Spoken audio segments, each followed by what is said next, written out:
السلام عليكم. انا طريقتي بلف الخيط على الويل. انا هاي طريقتي على مود لا يشابك عندي. هذا اجيب له هذا الويل واشرات اثنين، واحد منا وبرغي.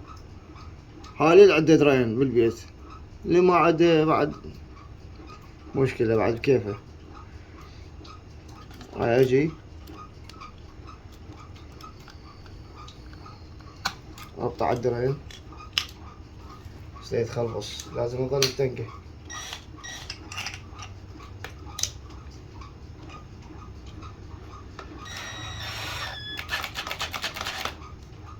لازم تظل متنك هيك وتلف بعد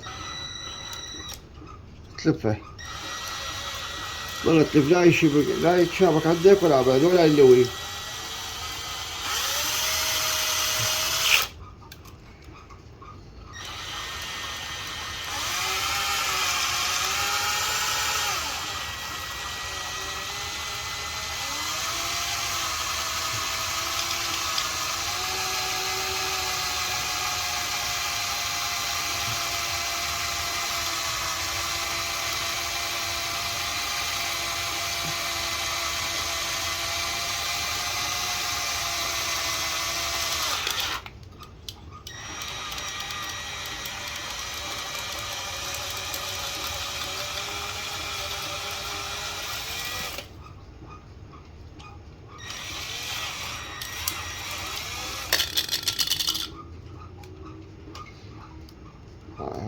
للفائدة اخوان. السلام عليكم ورحمة الله وبركاته.